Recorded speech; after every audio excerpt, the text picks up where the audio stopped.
श्री प्रहर जी महाराज की जय, श्री महावीर जी की जय, श्री महाराज गुरु की जय, श्री सीताज गुरु की जय, श्री रंगराज गुरु की जय, श्री महाराज गुरु की जय। बोल दे माता पिता की जय, बोल दे भक्त भगवान की जय, बोल दे धरती मैया की जय, बोल दे पृथ्वी देव की जय, बोल दे सभी वनस्पति देव भगवान की जय, बोल दे सभी जीवात्मा की जय, बोल दे सभी पवित्र आत्मा की जय। आज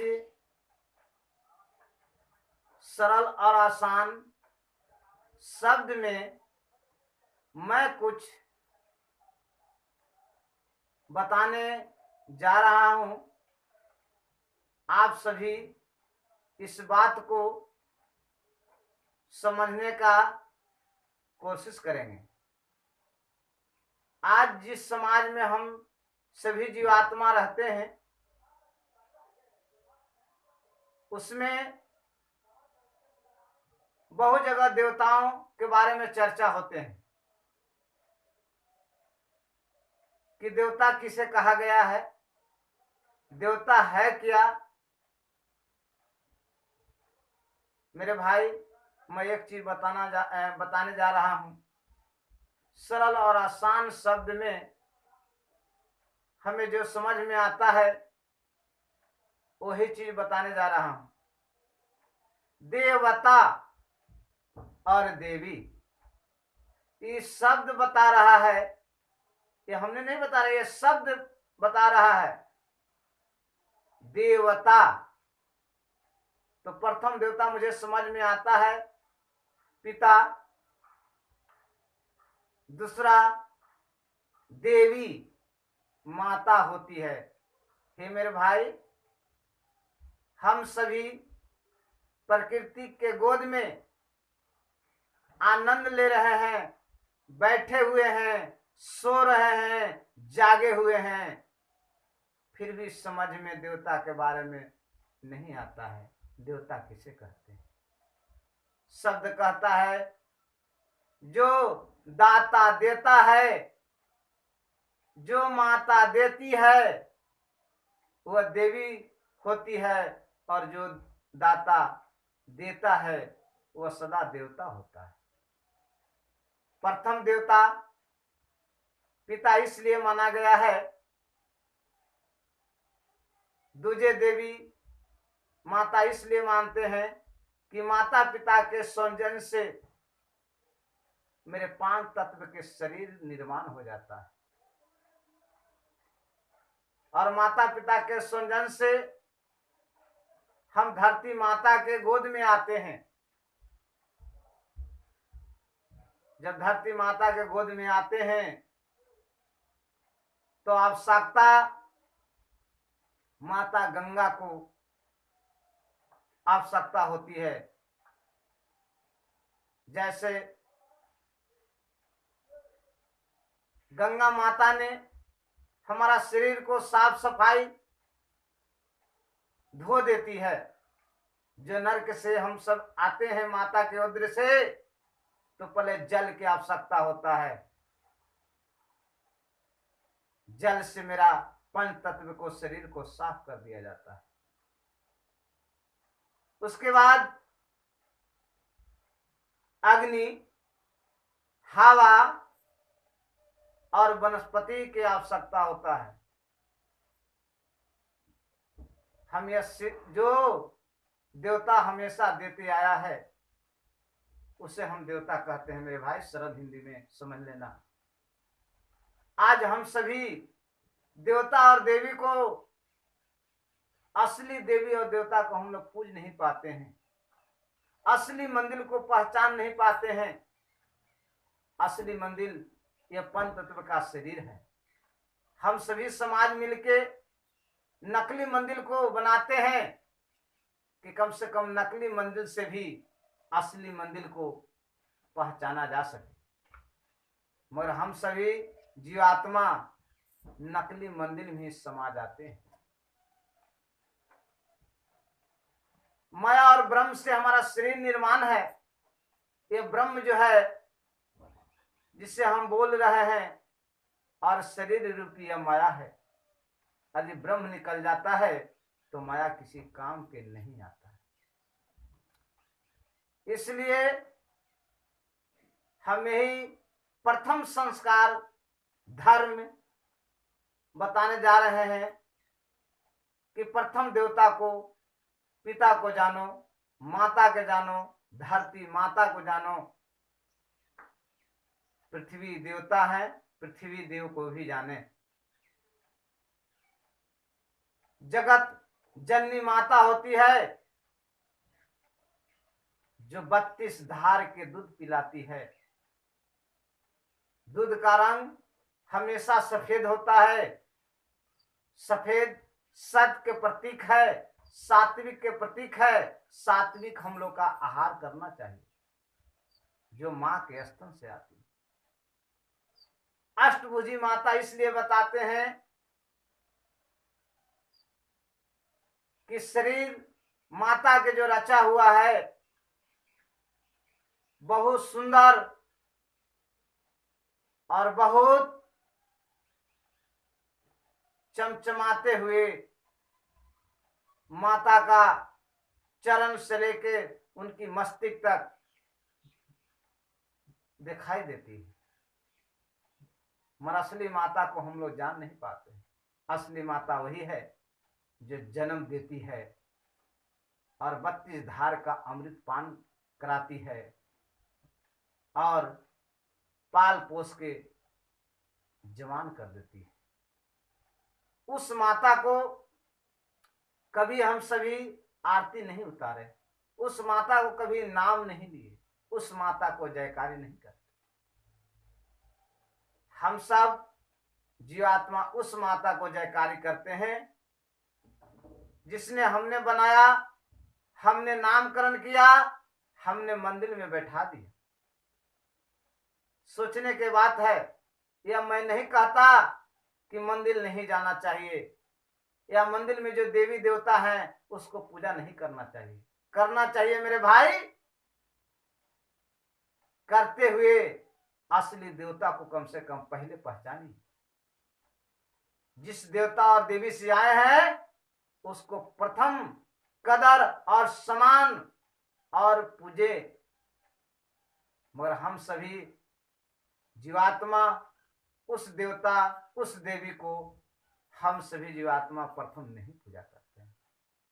शास्त्र में तो बहुत सा बताया गया है, लिखा गया भी है, मगर हमें सीधे और सरल आसान से ही बताना चाहते हैं कि प्रथम माता और पिता को श्रद्धा भाव और प्रेम से यदि पूजा जाए तो आपकी सभी मनोरथ पूर्ण हो जाएगा। शास्त्र लिखता है कि बच्चों को विरासत में धन दौलत या विद्या नहीं देना चाहिए। अच्छे संस्कार अपने बाल बच्चों को दे दिए तो सब चीज मिल जाएगा। कहा गया है कि झुकते वही जिनमें जान होती है, जहां अकड़ हो गया वो मुर्दा के समान होती है। इसलिए मेरे भाई प्रथम माता पिता के चरणों में झुकने का काम करें और उनको सेवा करने का काम करें, उनको रक्षा करने का काम करें। जिस तरह माता पिता ने मिलकर शरीर को निर्माण किए और रक्षा किए, सभी तरह से बचाते हुए हमें जमान कर दिए, यहां तक कि कर्म में भी माता पिता साथ दिए। कैसे बच्चों को कर्म करना चाहिए, क्या करना चाहिए, ये भी माता पिता से शिक्षा मिलता है। मगर हम सभी जीवात्मा असली देवता का भूल जाते हैं और नकली देवता के बार बार पूजा करते हैं। पूजा क्या है? पूजा का तत्व एकदम सीधा और आसान और सरल है। पू माने पूरा, जा माने जानकारी। किसी काम को अच्छी तरह से आपकी जानकारी हो गया या कर लिए तो कर्म ही मेरे भाई पूजा है। ईश्वर जो हमारे श्वास जो चल रहा है या चल रही है, यही ईश्वर है। और ईश्वर का आनंद तभी मिलेगा जब आप असली देवता को पहचाने, असली देवता को अपने साधना में उनको रखेंगे और उनके हृदय और मस्तिष्क में सदा याद रखेंगे, तभी आपका सभी मनोरथ पूर्ण होगा। आज माता पिता को भूल जाने के बाद आपका भी यह प्रकृति धीरे धीरे भूलना शुरू कर देता है। जो माता पिता को सदा याद करता है और सदा सेवा करता है, मैं 100% गारंटी देता हूं, उस घर में कभी भी अकाल मृत्यु या अप्रिय घटना कदापि नहीं घट सकता। मगर यहां हम सभी जीवात्मा अपने आप में लिप्त हो जाते हैं और पीछे वाले पीढ़ी को भूल जाते हैं, आगे वाले को देखने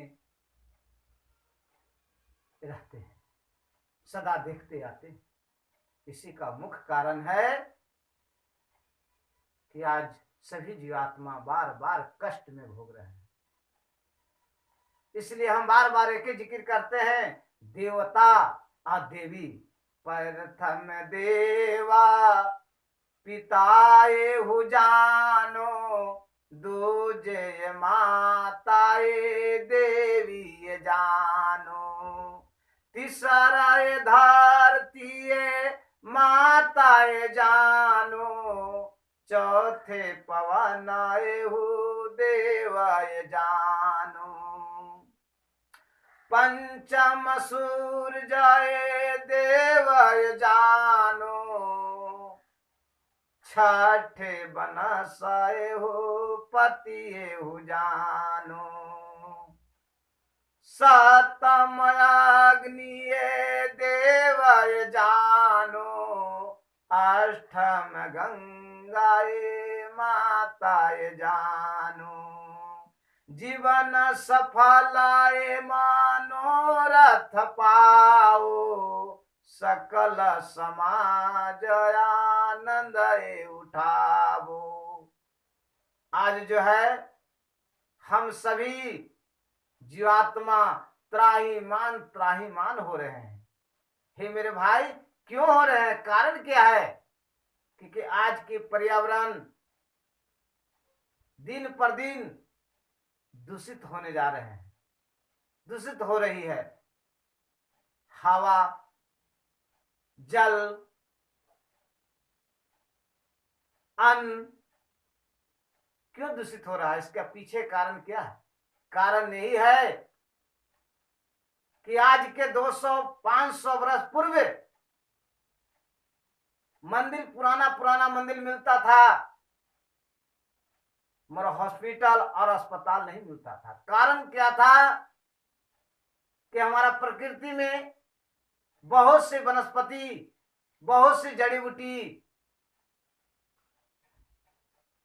बहुत काफी मात्रा में रहता था, जिससे वनस्पति के माध्यम से हमारे शरीर में हमेशा ऊर्जा मिला करता था।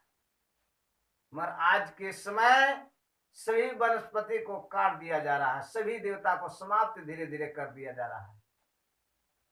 माता पिता को प्रथम भूल जा रहा है लोग। वनस्पति को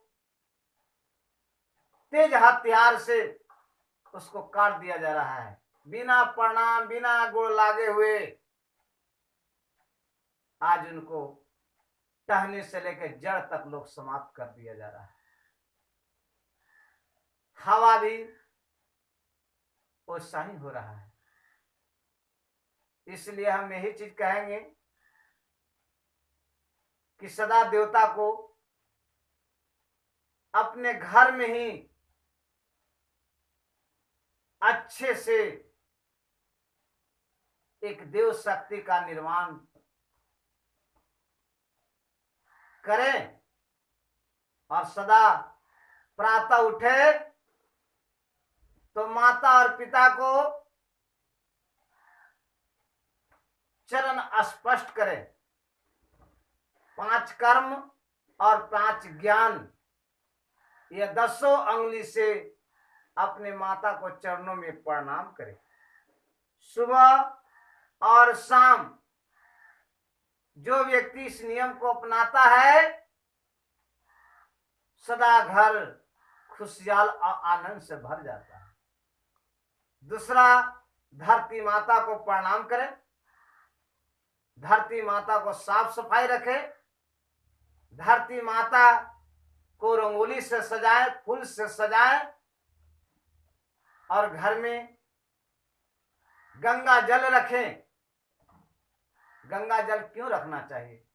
गंगा एक पवित्र जल है, गंगा माता एक महा औषधि है। हे मेरे भाई, गंगा माता को इसलिए मानते हैं कि बिना गंगा मैया के बिना जीवात्मा रह नहीं सकती है या नहीं रह सकता है, क्योंकि जल बिना जीवन कैसा? जल ही जीवन है। इसलिए गंगा माता को भी कदर, इज्जत और सम्मान करे और गंगा माता को भी रक्षा करे, साफ सफाई करे। आज गंगा माता में न जाने कितना गंदगी हम सभी जीवात्मा दिन पर दिन डाल रहे हैं, फिर भी गंगा माता ने बार बार हम सभी गंदगी को साफ कर देती है। उसी तरह समाज में किसी तरह की निंदा शिकायत होता है तो गंगा माता की तरह हम सभी जीवात्मा एक गंगा माता से प्रेरणा ले, एक शिक्षा ले कि जिस तरह गंगा माता ने सभी गंदगी को साफ कर देती है, वह किसी को निंदा शिकायत नहीं करता है। उसी तरह हम सभी जीवात्मा किसी को यदि निंदा शिकायत होता है, उसी तरह गंदा जिस तरह गंगा माता ने गंदगी को साफ कर देती है, उसी तरह हम सभी जीवात्मा अपने समाज को ऐसा द्वेष रूपी गंदगी, निंदा शिकायत रूपी गंदगी को हम सभी जीवात्मा समाप्त करें। इसलिए सदा देवी और देवता को रक्षा करे जिस तरह हम सभी जीवात्मा को रक्षा करती आती है। इसलिए मेरे भाई, विशेष हम आगे भी बतलाएंगे, क्योंकि अभी तो जो मन में जो परमात्मा मुझे ज्ञान अंतरात्मा में जो आ रहा है, मैं उसी को आप सभी को बीच में बताने का कोशिश कर रहा हूं। किसी तरह के शब्द में टूटी हुई होगा तो आप सभी जीवात्मा से क्षमा प्रार्थना करूंगा, क्योंकि सरल और हिंदी साधारण भाषा में साधारण जीवात्मा को साधारण लैंग्वेज की भाषा में मैं बताने जा रहा हूं कि हे मेरे भाई, सदा देवता को याद करे और सदा पूजे, सदा सेवा करे, श्रद्धा और विश्वास अपने माता पिता, अपने प्रकृति देव में सदा विश्वास रखे। जय भारत, जय हिंद।